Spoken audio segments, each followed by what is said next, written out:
Assalamualaikum warahmatullahi wabarakatuh. Om Swastiastu, Namo Buddhaya, Salam Kebajikan. Salam sejahtera untuk kita semua. Perkenalkan, nama saya IGD Purnawinadi. Saya sebagai salah satu dosen tetap di program studi ilmu keperawatan, Fakultas Keperawatan Universitas Kelabat, Air Maididi, Sulawesi Utara. Pada kesempatan ini, saya akan menyampaikan salah satu mata kuliah yang saya ampu, yaitu Research Methodology in Nursing, atau metodologi penelitian dalam keperawatan.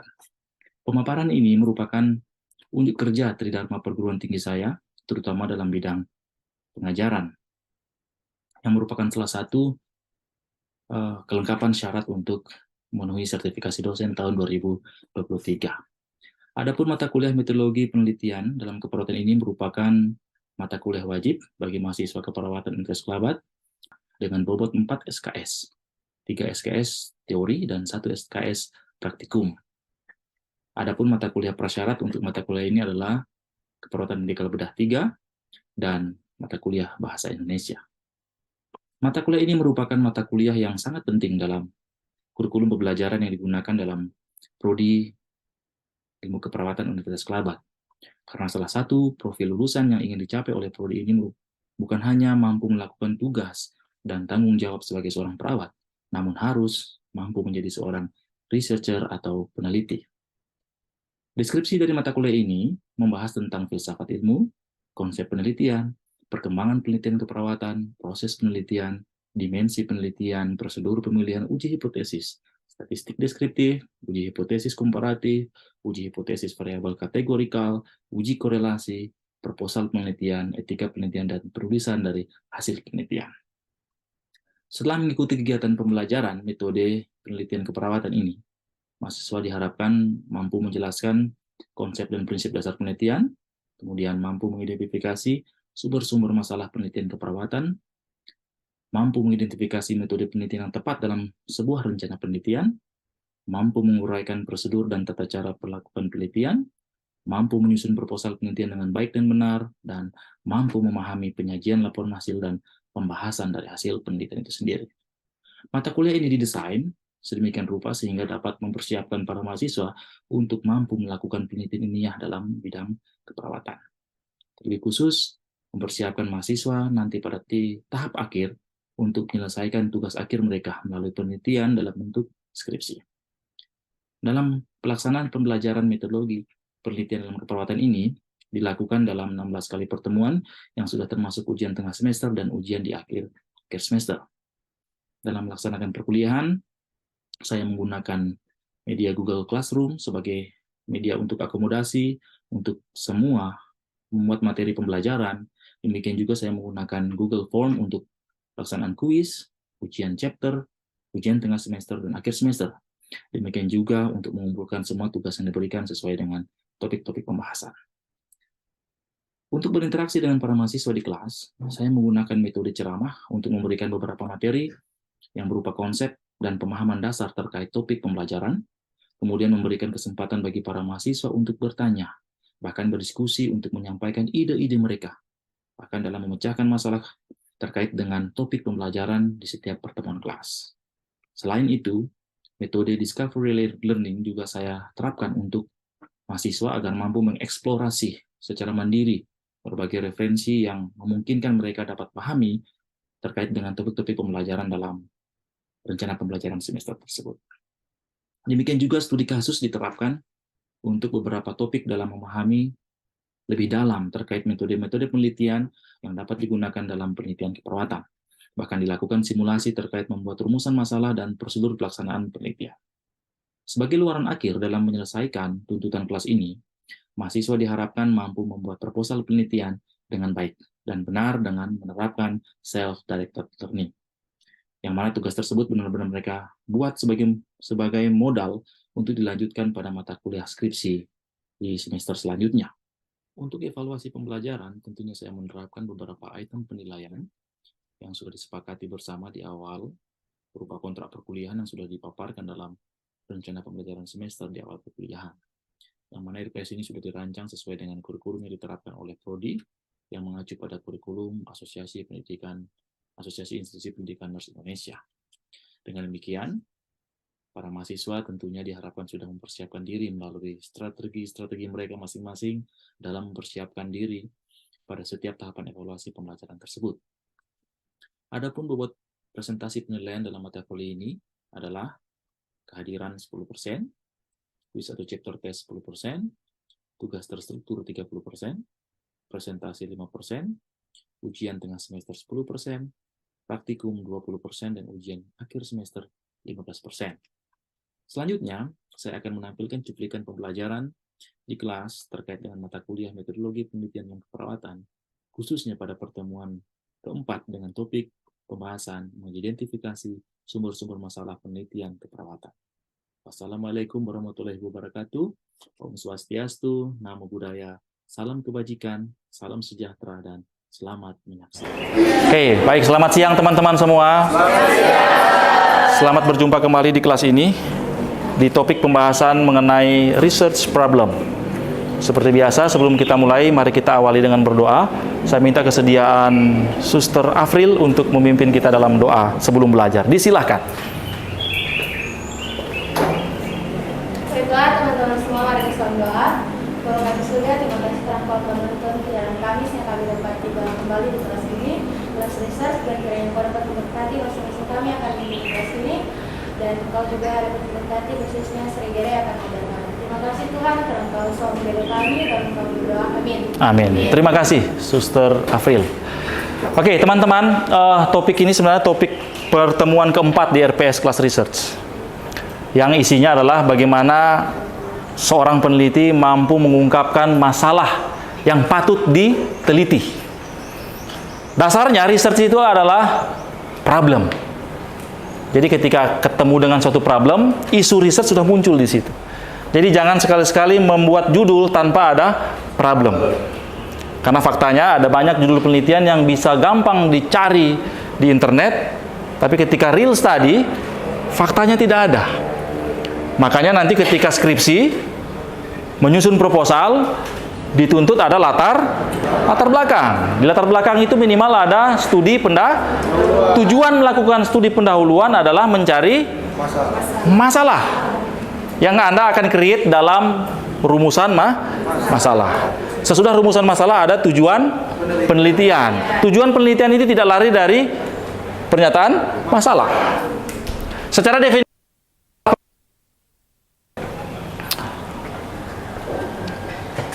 pertanyaan yang akan dijawab oleh sang peneliti. Pertanyaan itu munculnya dari problem. Ketika kita angkat suatu masalah variabel X, variabel Y, yang mana intinya variabel Y itu adalah masalah utama, kita akan kaitkan dengan variabel yang lain. Masalah tersebut dibuat dalam bentuk pertanyaan atau pernyataan. Kalau dalam pertanyaan berarti akan dijawab dari hasil penelitian. Ada yang sudah survei untuk topik penelitian? Jaswendi? Sudah. Apa topik penelitiannya? Mengenai indeks massa tubuh dengan kadar asam urat. Kenapa pilih topik seperti itu? Untuk kadar asam urat, ini secara subjektif dari beberapa yang kita dengar di masyarakat itu banyak yang mengeluhkan tentang yang asam urat, gejala asam urat. Kalau misalkan asam urat itu termasuk yang tinggi. Oke, terkait dengan atau kasus penyakit, dalam hal ini penyakit tidak menular, asam urat tinggi di wilayah yang dimana disurvei oleh si Jaswendi, sehingga dia timbul suatu ide, timbul keinginan untuk melakukan penelitian terkait apa sih yang berhubungan dengan kadar asam urat di lokasi penelitian. Yang lain, Nadia, apa topik penelitiannya? Mekanisme coping pada mahasiswa Universitas Barat. Kenapa mekanisme coping? Ada masalah apa dengan coping mahasiswa di UNCLAP? Karena ini sih kita penelitian ini lebih ke tingkat 4, di mana tingkat 4 itu ada ambil skripsi, di mana skripsi ketika mahasiswa tingkat 4 ini ambil skripsi, mereka harus mempunyai mekanisme coping yang tepat. Dimana kalau misalkan ada mekanisme coping yang tepat, mereka bisa menyelesaikan skripsi itu dengan baik. Pernah ketemui ada yang mekanisme copingnya maladaptif? Kalau sejauh ini Dari hasil survei di awal? Belum. Tapi setidaknya Mekanisme coping itu bisa muncul dari individu apabila dia didatangi oleh stresor. Jadi tugas-tugas akhir akademis tingkat 4 itu dianggap stresor. Sekarang dari individu itu bagaimana dia memekanisme copingkan menghadapi stresor itu sehingga stresornya bisa dihadapi dengan baik. Apakah lawan, ya kan, atau lari. Teori stres kan begitu. Fight or flight. Fight saya lawan, hadapi, selesaikan, atau saya flight. Lari dari masalah. Ada yang punya lain? Si Femelin, apa topik penelitiannya? Pengaruh pengetahuan dengan perilaku sikat gigi pada anak usia. Berarti faktanya harusnya ada masalah masalah terkait ketidakteraturan atau tidak gosok giginya. Responden yang ada di situ. Ada survei awal. Observasi. Tahu bagaimana kalau mereka itu tidak pernah melakukan gosok gigi yang benar? Karena sembarangan tangan itu ada. Apakah hanya ditanya atau ada kasus kayak siapa punya ya? Karis gigi. Masih jadi itu? Enggak. Ya kan? Artinya dari selain ditanya ada observasi. Nah, mungkin kan ke sekolah kemudian udah sikat gigi. Ya, memang di sekolah nggak sikat gigi kan begitu. Ada yang lain. Angel. Apa? Pruritus vulva. Faktanya harusnya masalah utamanya adalah banyak kasus pruritus vulva. Sehingga itu diteliti, dikaitkan dengan faktor apa. Baca teorinya, kemudian diangkat kasus. Ada beberapa sumber terkait permasalahan itu bisa diambil. Yang pertama, pengalaman pribadi, secara empirik yang dialami di survei, atau memang pengalaman pribadi. Atau yang kedua, berdasarkan sumber lain. Bisa dari artikel penelitian sebelumnya. Makanya sebelum Anda buat topik penelitian, minimal ada 5 jurnal. Di matriks jurnal ada kan? Jadi jurnal sebelumnya itu harus ada faktanya kenapa. Atau dari sumber-sumber yang lain. Walaupun pada faktanya, tujuan dari riset ini adalah memastikan kesenjangan yang ada. Kalau dalam istilah ilmu hukum, itu ada yang disebut dengan Dasein dengan Dasolen. Pernah dengar ini?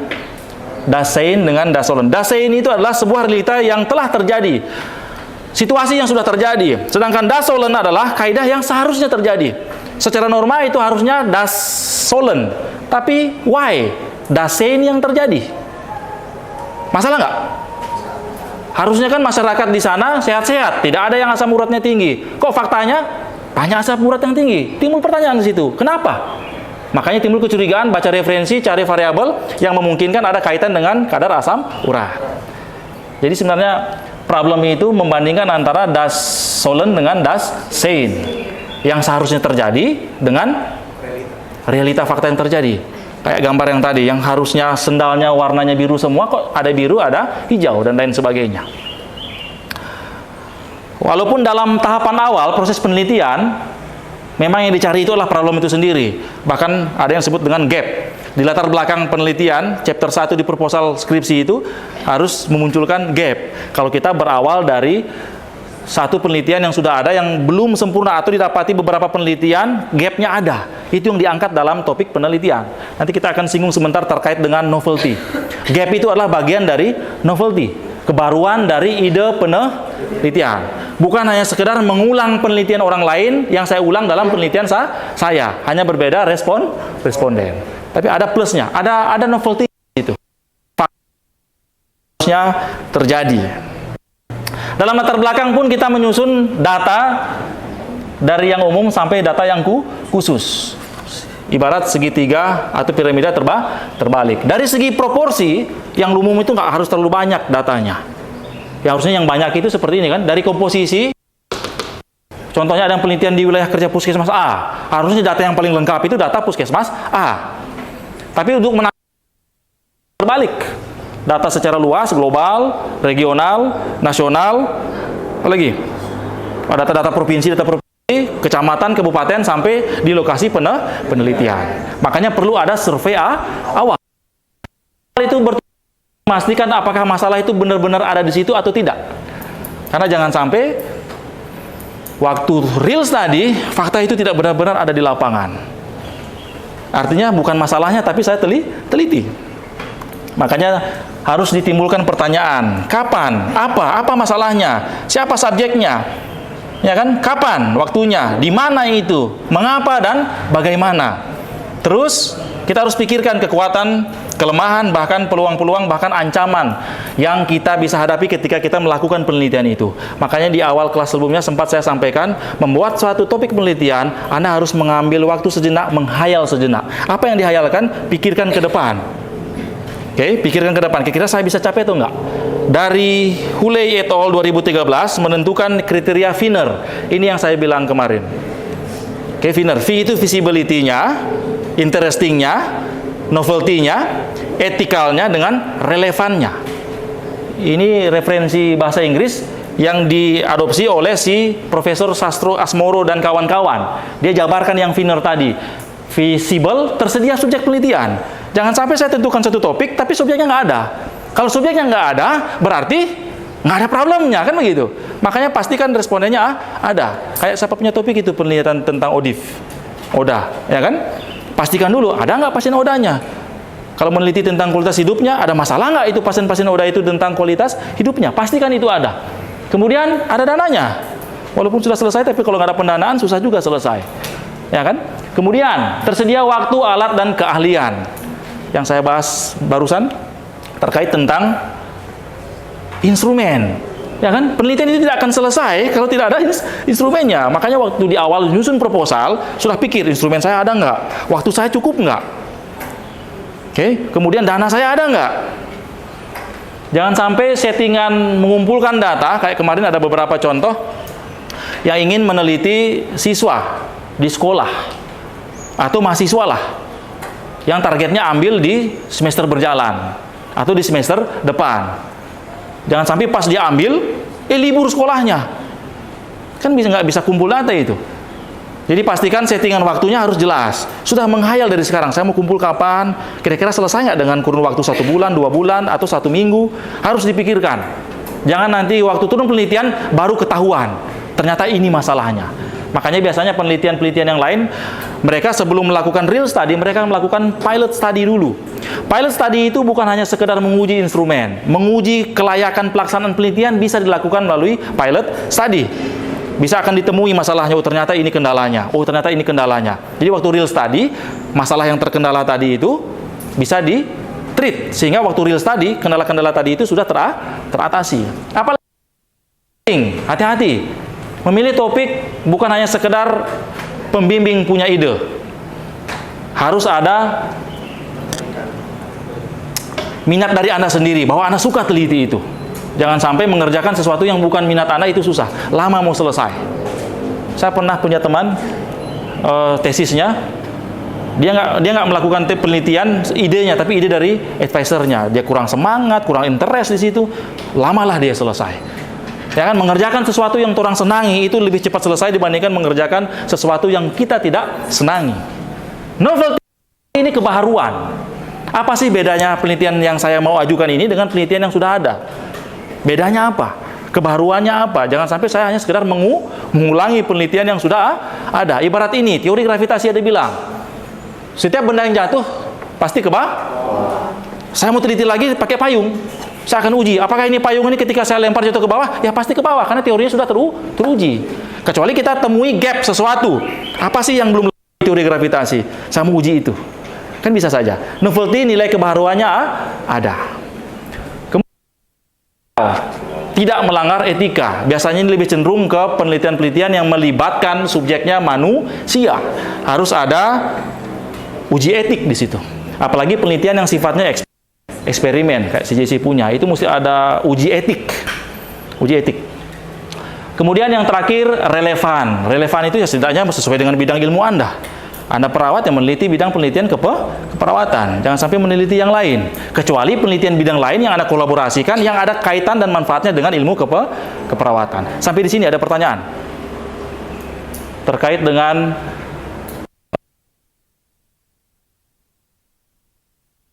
mengangkat suatu masalah sehingga waktu real study itu benar-benar diselesaikan.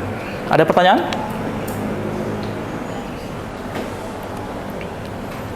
Oke, walaupun pernyataan masalah itu sudah kita dapat, kita akan tuangkan dalam item-item yang sifatnya pernyataan ataupun pertanyaan, bahkan sampai di apabila tujuan dalam suatu proses ide penelitian sudah terangkum, sudah ada, setidaknya kita sudah punya arah penelitiannya kemana, ya kan? Walaupun nanti ada beberapa fakta ketika mereka real study, akan ada masalah-masalah yang baru yang muncul, yang bisa digunakan sebagai rekomendasi untuk penelitian selanjutnya. Walaupun kita hanya fokus ke tujuan itu sendiri. Paham nggak maksud saya? Waktu saya bikin penelitian, saya fokus ke penelitian saya. Saya kasih contoh, saya pernah membimbing hubungan dukungan keluarga dengan kepatuhan minum obat hipertensi. Fokus hanya 2 variabel itu. Harusnya hubungannya positif atau negatif? Semakin tinggi dukungan, harusnya kepatuhan semakin tinggi. Semakin tidak kurang dukungan, semakin tidak hasil penelitiannya terbalik. Orang-orang yang mendapatkan dukungan tinggi malahan lebih tidak patuh. Sesuatu yang berbeda itu. Bagaimana menjustifikasi kesenjangan antara yang teori yang saya baca dengan fakta di lapangan? Harusnya teori ada bilang, yang punya dukungan keluarganya bagus pasti akan lebih patuh minum obat hipertensi dibandingkan yang kurang dukungan. Faktanya terbalik. Kebetulan populasinya ketika diteliti, dianalisis datanya terbalik. Ternyata orang-orang yang dapat dukungan keluarga tinggi malahan tidak patuh. Timbul penasaran di situ, ada apa di situ? Saya bilang survei ulang di lapangan. Lihat datamu, siapa-siapa yang terbalik ke arah korelasinya tadi. Wawancarai kembali. Apa yang menyebabkan mereka tidak patuh? Hasilnya apa? Ketika mereka wawancarai, respon ini sebenarnya keluarganya sering dukung, ingatkan, jangan lupa, bahkan sediakan obatnya, bla bla bla bla. Tapi kenapa? Di sisi lain ternyata ada faktor lain yang mempengaruhi ini kepatuhan. Bukan hanya sekedar dukungan keluarga. Ada beberapa item pertanyaan yang dia jawab seakan-akan interpretasinya dia itu tidak patuh. Waktu diwawancarai, kenapa? Oh, ternyata waktu jadwal minum obat, dia lagi dinas di luar. Lupa bawa obat. Ada dukungan? Ada. Sering ditelepon oleh istri, orang tua. Jangan lupa minum obat. Tapi dia lupa bawa. Kan problem baru di situ. Selain dukungan keluarga, ternyata ada variabel penengah di situ yang memungkinkan dia bisa patuh dengan tidak patuh. Hasilnya berarti tidak selamanya memberikan dukungan itu bisa menyebabkan seseorang itu patuh dalam konsumsi obat. Jadi ada masalah-masalah baru yang ditemukan yang tidak tujuan penelitian saya, yang tidak ada di tujuan penelitian saya, tapi saya temukan waktu saya melakukan penelitian. Itu bisa di-sounding, bisa disiratkan dalam rekomendasi penelitian yang bisa jadi sesuatu ide yang akan diteruskan oleh penelitian selanjutnya. Makanya di awal kelas saya sampaikan untuk menentukan topik, coba baca kakak-kakak punya skripsi. Apa rekomendasinya di situ? Apa yang masalah yang belum terselesaikan oleh mereka yang Anda bisa selesaikan? Demikian. Ada pertanyaan? Ada pertanyaan? Jelas? Harapan saya, usulan penelitian yang Anda buat itu berbasis problem. Jangan sekali-sekali mengangkat suatu topik yang masalahnya tidak jelas. Karena dampaknya nanti waktu real study, Anda akan terhambat dengan ketidakadanya problem itu sendiri. Boleh ya? Oke, selanjutnya saya akan ketemu di pembahasan selanjutnya. Untuk pertemuan hari ini, proyeknya adalah usulan project research melalui topik penelitian. Anda harus usulkan yang dilengkapi dengan beberapa jurnal pendukung terkait dengan justifikasi kenapa penelitian itu dilakukan. Jelas teman-teman? Oke, kalau sudah tidak ada pertanyaan, kita akhiri pertemuan hari ini. Tadi terima kasih Suster Afril sudah berdoa. Buka, sekarang terang doa tutup. Saya minta kesediaan Bruder Jonathan untuk berdoa.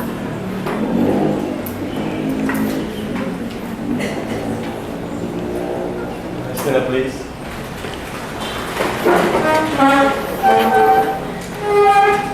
Let's go ahead and pray. Class, we will just learn about the research problem. May everything that we learn today may be applicable in our daily lives and for sure in our research paper. May you continue to guide us. Please forgive our sins. In your name we pray. Amen. Thank you so much.